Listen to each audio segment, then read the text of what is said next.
I know I'm gonna make it, I'm gonna do it, I'm gonna fight, I'm gonna win. I know I'm gonna make it, there is nothing possible. I'm in the battle, I'm going to win.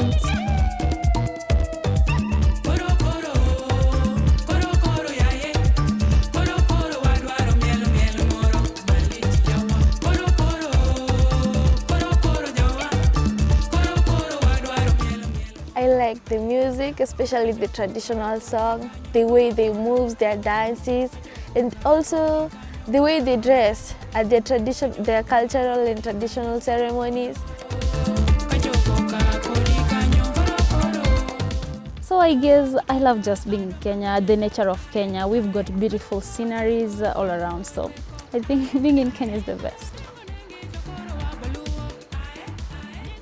We have a community where it's divided, having some good parts and some bad parts, but at least we are trying to eradicate the very bad parts, so like the FGM. FGM is the female genital mutilation. It's the practices that girls undergo where there is the cutting of the clitoris of girls.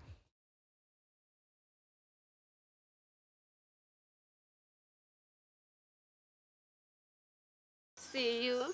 Queen, say hi. Oh, it's a friend. Say hi.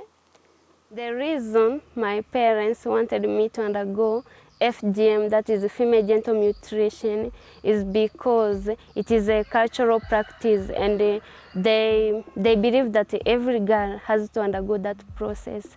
So when I tried to refuse, they came up abusing me. In the morning, while going to school, that is the time where I will get happiness. But the time I'm coming back home, all the happiness ended. My parents mostly they used to call me names, abusing me, forcing me, telling me that if you don't want to undergo it, then you have to look for your own home. I gave up and decided to do what they wanted, but luckily we were saved.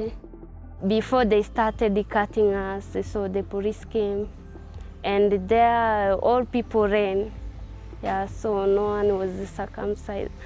In Kenya, most people in Kenya are very poor, and the Maasai community as well have gone through that, living in manyatas, very small houses, sharing the same house with their parents, even lack of sanitary towels due to poverty, which has posed a lot of challenges like early pregnancy, because ladies could go for men so that that man can provide for me the sanitary towels, and they end up getting pregnant. You know, in my culture, they believe that the circumcised girls, they are less reactive like those who are not being circumcised. They say that uncircumcised ones, they are so reactive, so to reduce the reactiveness of the girl is by circumcising the girl. They cannot do some things that other women who are circumcised can do. So they used to take them back to their community, telling them, go get circumcised for you to be accepted in our family. For you to get married to a family, then you have to be circumcised. Let me take you to my farm.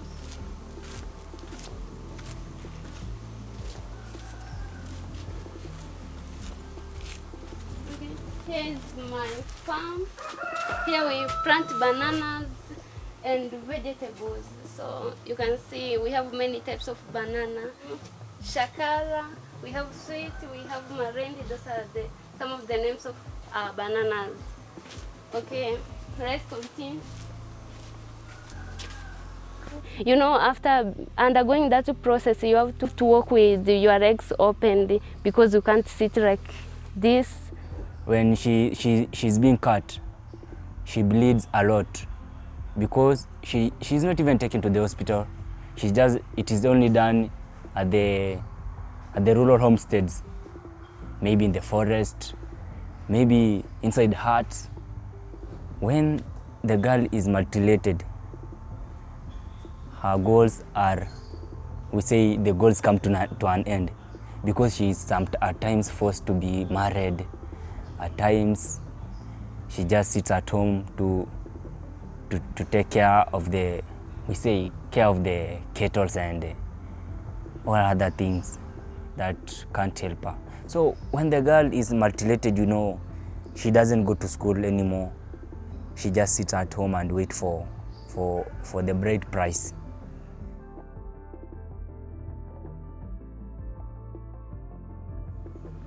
Another kind is the child marriage, yeah, whereby a girl is forced to be married. Like as for me, it reached an extent my parents used to tell me that you should, if you think that you can't live here, then look for a man and go, yeah, instead of giving me hope, yeah, telling me good words. You can imagine, since I was born up to here, my parents have never told me that I love you, no. So a certain man came, an old man, and this is just a very young girl. She came and asked for the girl so that she can marry her, so that she can be her 5th wife, not the 1st wife, 5th wife. And because of poverty, the parents had no other opinion to do. So they just said to give the girl out. But before they give the girl out, what do they have to do as per the culture? They need to take the girl throughout FGM. Imagine at 14 years, losing a lot of blood. She didn't even get well, mate. She didn't get well. She was my classmate. And that's the only way that she died. She died through the practice. So the young girl, we used to sit at class together. She said she wanted to be a neurosurgeon. But we realized that her dreams were cut short by this practice, FGM. We lost a neurosurgeon.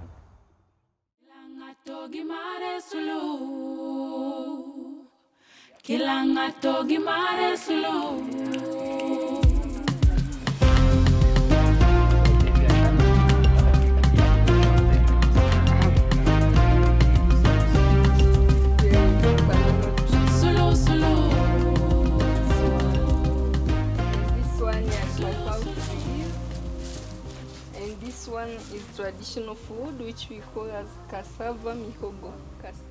Na pengine hata marafiki, mfano mimi mtani sinaga rafiki kabisa, kwa sababu kila mtu unayetembea naye anakuwa anakutenga kwamba hujakiketwa, unakimbilia sana shule, sababu watu huko hawapendi kusoma, wakifika tu la 7 wamemaliza shule. Kwa hiyo wakikuona ukienda form 1, form 2 wanakuona waajabu sana, wanakuwa wanakutenga.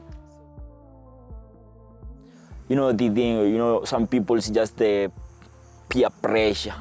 You heard from somebody saying that I have circumcised my girl, and those discrimination of your family, you may be discriminated by others people. Why don't you circumcise your girl? And in my community, people were literally forced to be circumcised. So, but I didn't want to be circumcised, and my parents also didn't want that. I should be, like, they were supporting me. They never wanted me to get circumcised. The other family, the extended family members, some cousins of mine got circumcised actually. And it was very difficult for me. You see, like, they used to tell me, oh, you're not circumcised, you're not get married. I will stand by myself. I'm proud of myself the way I am. And I'm going to also help other girls understand the importance of just staying the way you are without circumcision, because it has no importance, honestly.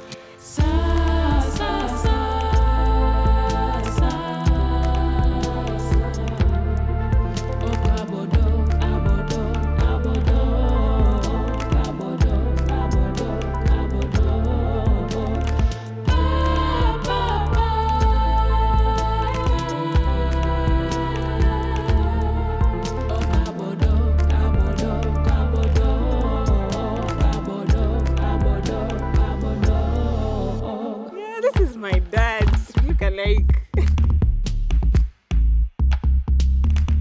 I can say my parents are so open-minded about FGM because of me.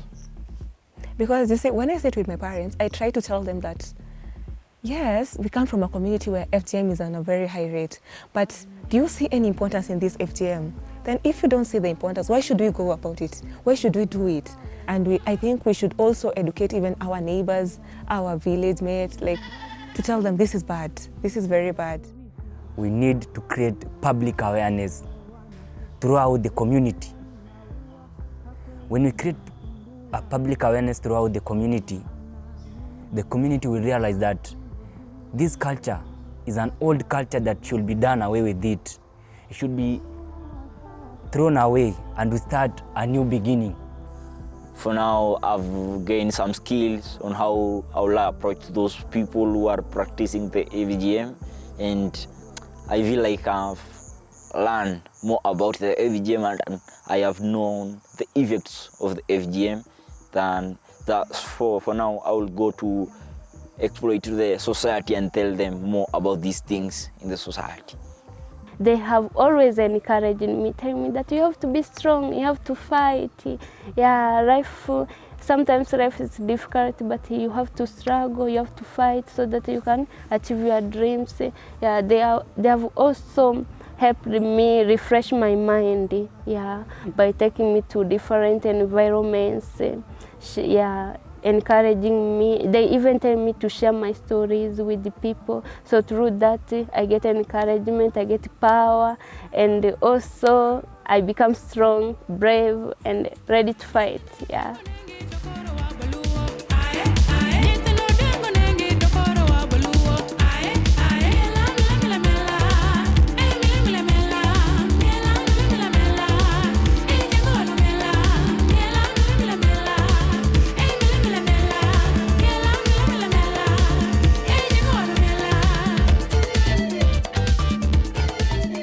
Kivulini kwanza wanatutumia sisi kama wawakilishi. Mfano ile elimu wanaitoa shuleni wanatuambia isiishie hapa. Nenda tu kumtaani kwa wafundishe watu, kawaambie kwa shirika lipo, anayenyanyaswa huko asije akasema sina pa kuenda, ngoja tu nikakeketwe. Hapana, kwa wanatuambia kivulini lipo, tukimbiliepo na wazazi wetu tuwape elimu. Kupitia sisi jamii itaweza kuelimika, kwa sababu sisi vijana ndo tunaokumbana na hizo changamoto. Kakenya's Dream organization is not far from the place I come from. So the Kakenya's Dream organization walks to villages, go and talk to women and girls and inspire them that FGM is not the right thing to do. When Mecontrap helped me join my high school, they did some shopping for me. They were so encouraging. They talked to me, and they made sure I went to school.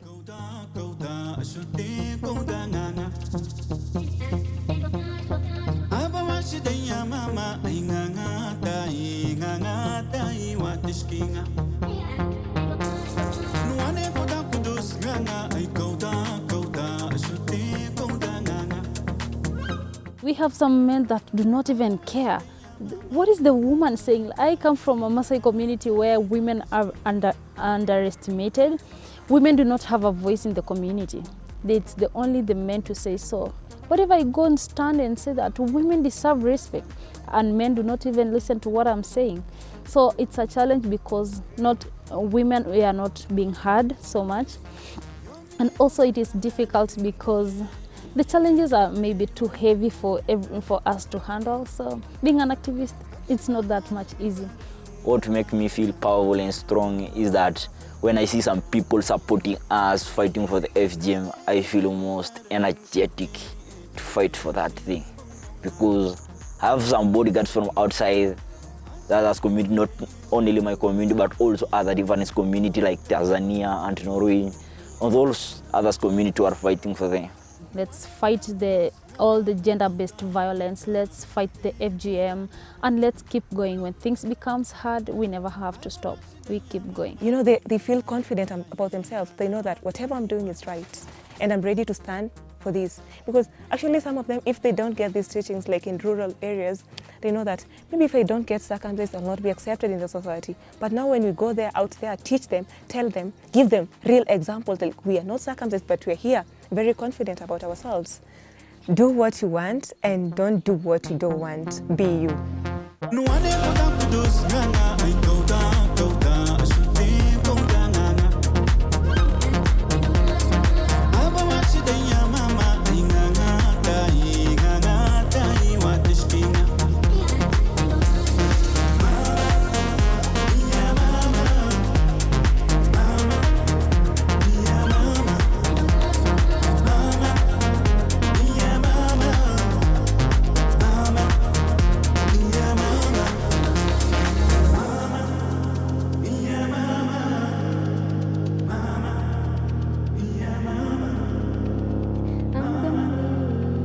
I know I'm gonna make it, there is nothing possible.